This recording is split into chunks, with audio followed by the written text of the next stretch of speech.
नई दुल्हन निहारिका कुछ रस्मों के बाद सोफे पर चुपचाप बैठी थी। तभी बड़ी ननद गीता बोली, अरे तुम्हारी माँ ने तुम्हें बताया नहीं? दूल्हा दुल्हन के खेल रस्म के बाद अब तुम्हें घर की सभी बड़ी महिलाओं के पैर छूकर शगुन देना होगा। चलो उठो, सभी को देरी हो रही है। बुआ चाची जी लोगों को तो निकलना है, वरना बाद में हमें सुनाएंगी। बहू के मायके से तो कुछ आया ही नहीं। निहारिका को याद आया उसकी माँ ने विदाई के समय एक पर्स में अलग से लिफाफे बनाकर रखे थे। ये बोल कि जब भी कहा जाए तब निकाल कर बड़े बुजुर्गों के पैर छू कर दे देना। दीदी सुबह से एक ही साड़ी पहन रखी है इसने। सब क्या सोचेंगे, नई बहू के पास साड़ियाँ नहीं हैं। आप तो हमारे घर वालों को अच्छे से जानती हो, कैसी कैसी बातें बनाती हैं ताई चाची लोग। एक काम करते हैं, निहारिका की साड़ी बदला देते हैं। आखिर इतनी साड़ी चढ़ाई हैं, लोग भी तो देखें हमने कितनी महंगी बनारसी सिल्क की साड़ियाँ भेंट की हैं। हमारी माँ ने हाँ तू सही कहती है छोटी, चलो निहारिका मैं तुम्हारे लिए भारी साड़ी और जेवर निकलवाती हूँ, वही पहनकर पैर छुआई की रस्म करना। दोनों नंदों की बात सुन निहारिका चुपचाप अपने कमरे में चली गई।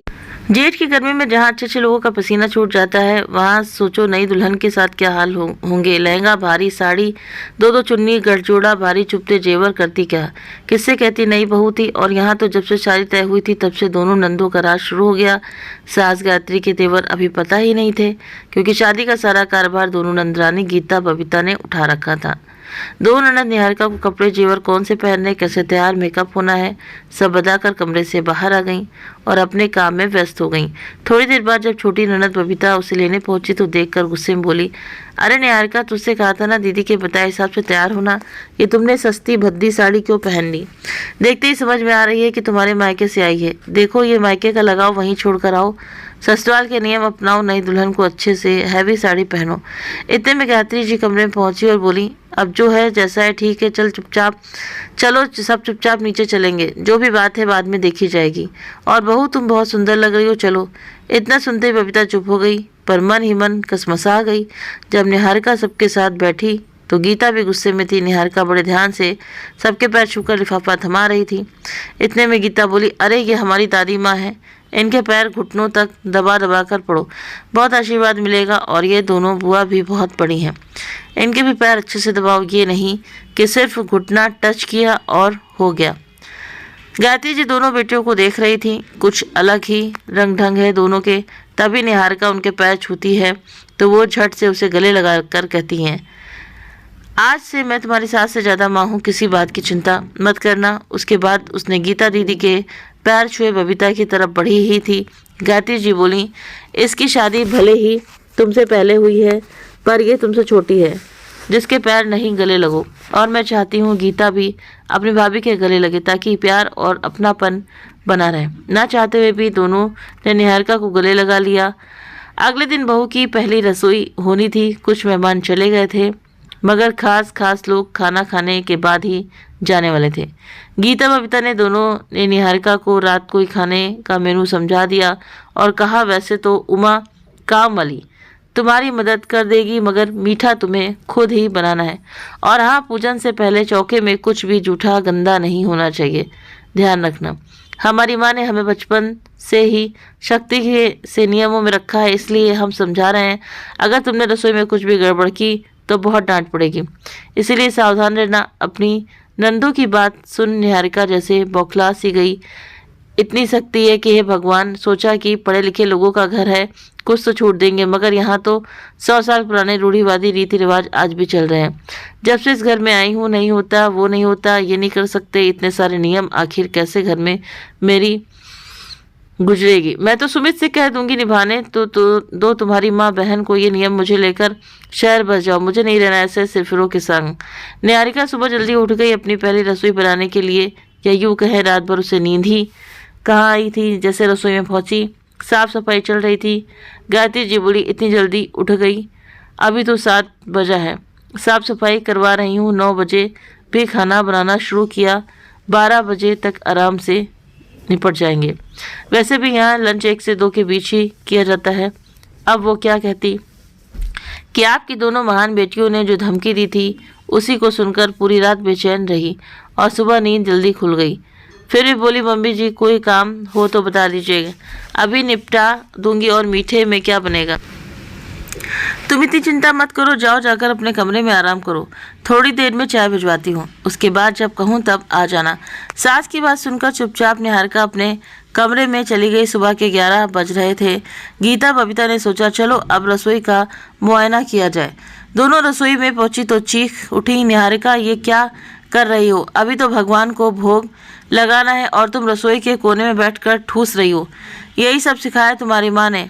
बाप रे, ये सब माँ ने देख लिया तो पता नहीं क्या होगा। तभी रसोई में गायत्री जी आ जाती हैं। अरे क्या हो गया तुम दोनों को? बहू से ऐसे बात क्यों कर रही हो? माँ सब कुछ तुम अपनी आंखों से देख लो फिर हमसे पूछना। अच्छा तुम दोनों चलो यहाँ से, मुझे तुमसे कुछ ज़रूरी बात करनी है। और निहारिका बेटा तुम आराम से खाओ और कमरे में जाकर तैयार होकर आओ। हाँ तुम्हें जो पसंद हो वो साड़ी पहन लेना, गर्मी बहुत है, जो कंफर्टेबल हो वही पहनना। बोल अपनी दोनों बेटियों को अपने कमरे में ले गई। तब गुस्से में बड़ी बेटी गीता चिल्लाई, मेरा हाथ छोड़ो माँ, बहू के आते ही तुम तो बदल गई। देख नहीं रही हो क्या क्या कर रही है? आप बहू से डरने लगी, उसकी मर्जी से काम करोगी तो कल को 8-8 आंसू रोगी। अरे हम तो तुम्हारी मदद ही कर रहे हैं, इस घर के नियम समझा रहे हैं कि बहू को कैसे रहना चाहिए ये बता रहे हैं, और एक तुम हो कि उल्टा सीधा किए जा रही हो। हम दोनों बहनों के तो इतना अनुशासन रखती, आज खुद का अनुशासन खुद ही भूल गई। देखो तुम्हारी बहू ने चौका जूठा कर दिया है, कुछ लिहाज भी नहीं है। हमने तो एक बार आपकी गैर हाजिरी में मैगी बना ली थी, कितना डांट फटकार की थी आपने, और आज बहू कटोरी में भर भर के खा रही है, उसे रोका भी नहीं जा रहा है, उल्टा आप हमें चिल्ला रही हैं। आप तो दोगली निकली माँ, हमें आपसे ये उम्मीद नहीं थी। बेटियों के लिए नियम अलग और बहू के लिए नियम अलग रखेंगी। छोटी बेटी गुस्से से बोली, बल्कि लोगों के घर में तो बेटियों को पूरी आज़ादी दी जाती है, मगर आप और आपके कड़े नियम कभी हमें चैन की सांस नहीं लेने देते थे, और आज आप अपनी बहू को इतनी छूट दे रही हैं, देखकर तो मेरा खून खौल गया। वो तो भगवान की दया रही हम दोनों को ही इतनी अच्छी ससुराल मिली। छोटी तो अपने पति के साथ बाहर रहती है, मैं सास ससुर के साथ रहती हूँ, मगर वो मुझे माँ बाप से बढ़कर प्यार देते हैं। हर तरह की आज़ादी दे रखी है, कपड़ा हो या खाना पीना कहीं भी रोक टोक नहीं करते। कहीं आती जाती भी हूँ तो पूछते भी नहीं है। सच मायके से ज़्यादा सुख मिले हैं हमें ससुराल में। दोनों की बात सुन गायत्री जी बोली, मेरी प्यारी बच्ची हो, मैं कुछ नहीं बदली, तुम खुद देखो। जब हम शिफॉन जॉर्जेट की साड़ियों में घूम रहे हैं तो उसको इतना भारी बनारसी सिल्क क्यों पहनाना? तुमने देखा नहीं, पूरा ब्लाउज पसीने से भीगा हुआ था। और रही रसोई जूठा करने की बात तो सुनो, सारा खाना बन चुका है, मीठे का भोग मैंने लगा दिया है।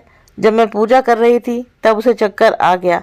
मेरे पूछने से बोली, शादी की रस्मों के कारण 4 दिन से ढंग से खाना नहीं खाया और विदाई के बाद एक निवाला हलक में नहीं उतारा बेचारी ने।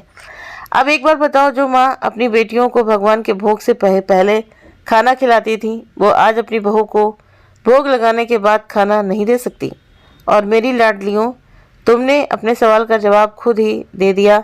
मैंने तुम्हें इतने कड़े अनुशासन नियम कायदे में इसीलिए रखा ताकि तुम कभी भी अपनी ससुराल में ये ना सुनो कि तुम्हारी माँ ने तुम्हें कुछ सिखाया नहीं। मैंने हर तरीके से तुम्हें परफेक्ट बनाने की कोशिश की, और देखो आज तुम दोनों घर ही नहीं बाहर के काम काज भी कितने अच्छे से संभालती हो।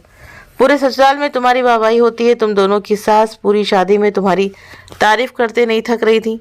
सास ही क्यों, मैं भी, क्योंकि तुमने अपने भाई की शादी कितने अच्छे से संभाली। मुझे तो पता ही नहीं चला कि कब शादी के कामों की शुरुआत हुई और वो कब आकर ख़त्म हो गए। मक्खन मलाई से तुमने सारा काम निपटाया। तुम्हारे पापा भी बहुत डरे हुए थे कैसे होगा क्या होगा, मगर देखो तुम दोनों ने कैसी निपुणता से सब कुछ संभाला, इसमें तो कोई शक नहीं। तुम तो मेरी दोनों बेटियां सर्वगुण संपन्न हो, मगर अब जो तुम दोनों कर रही हो उससे दूरगामी परिणाम घातक साबित हो सकते हैं।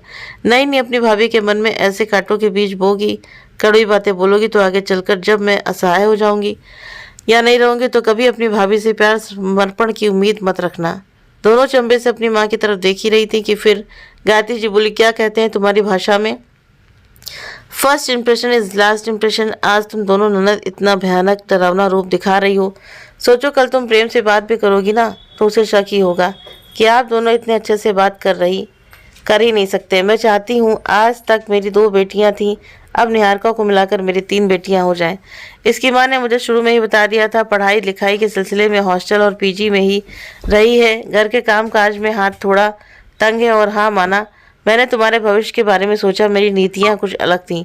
अब हर माँ एक जैसी नीति तो अपना नहीं सकती, क्योंकि परवरिश के कोई नियम नहीं होते। हर माँ अपने हिसाब से अपने बच्चों को पालती पोसती है। तो मुझे उसकी माँ सुषमा जी की बातों में भी कुछ गलत नहीं लगा।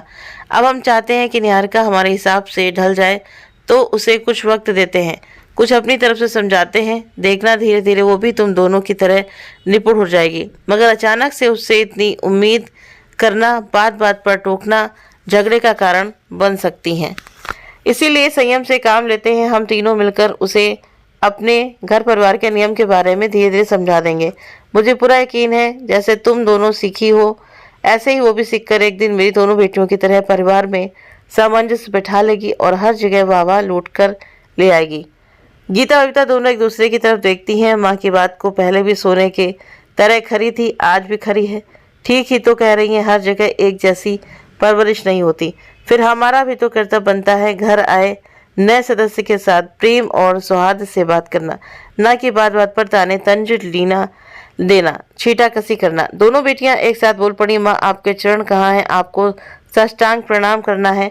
आपने तो हमें बहुत बड़ी गलती करने से रोक लिया, वरना हम दोनों मिलकर उस अकेली की क्लास लगाने में लगे थे, जो हमारी माँ ने हमारे साथ किया। हम उसके साथ करने की सोच रहे थे, जबकि जो भी हमारी माँ ने किया वो उनकी परवरिश थी। अब जो करने जा रही हैं वो उनका कर्तव्य है। थैंक यू माँ, पूरी ज़िंदगी हम खुशियों की तलाश करते रहते हैं, जबकि वो हमारे सामने होती हैं। बोलकर दोनों बेटियां गायत्री जी के गले से लिपट गईं। तो उम्मीद करते हैं आप सभी को ये कहानी ज़रूर पसंद आई होगी। वीडियो पसंद आए तो वीडियो को लाइक करें, शेयर करें, हमारे चैनल को सब्सक्राइब करना ना भूलें। मिलते हैं आप सभी से नेक्स्ट वीडियो में नई कहानी के साथ में। Thank you.